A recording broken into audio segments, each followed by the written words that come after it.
মা যেমন গর্ভের শিশুর নড়াচড়া বুঝতে পারে, গর্ভের শিশু কি মায়ের নড়াচড়া বুঝতে পারে, চিনতে পারে মায়ের কণ্ঠস্বর? রিসার্চ কি বলছে?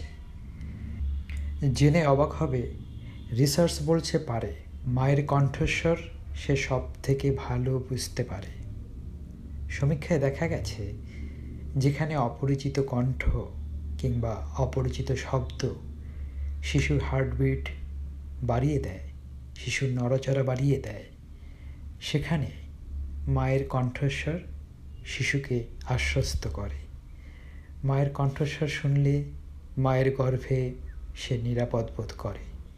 এবার আসি, কখন থেকে গর্ভের শিশু শুনতে পায়?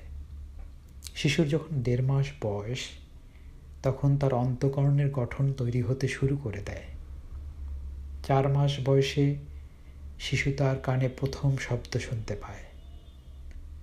6 মাস বয়স হলে সে মায়ের হার্টবিট, মায়ের নিঃশ্বাস প্রশ্বাসের শব্দ, ধমনীর ভিতর দিয়ে রক্ত চলাচলের শব্দ, মায়ের পেটে গ্যাসের নড়াচড়ার শব্দ, এগুলো শুনতে পায়।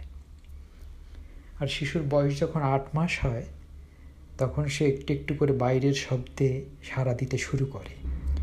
এই সময় তারা বাইরের একটানা জোরালো শব্দ শুনলে বিরক্ত বোধ করে। এমনকি মা যদি উত্তেজিত হয়ে কখনো কখনো জোরে জোরে কথা বলে, সেটাও শিশুর কাছে কিন্তু অস্বাভাবিক মনে হয়। তাই যতটা সম্ভব উত্তেজনা থেকে, জোরালো শব্দ থেকে দূরে থাকো। শিশুকে নিরাপদ আশ্রয়ে রাখো।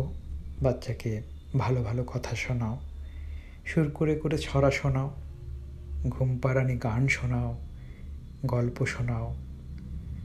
মা যদি গান গায়, গর্ভের শিশুর উপরে কিন্তু সেটা খুব ভালো প্রভাব ফেলে।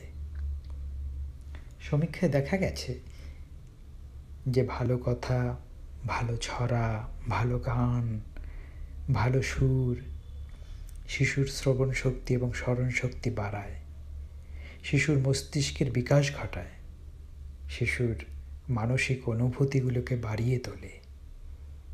সুতরাং একটি শিশুর সুন্দর সুস্থ জীবনের জন্যে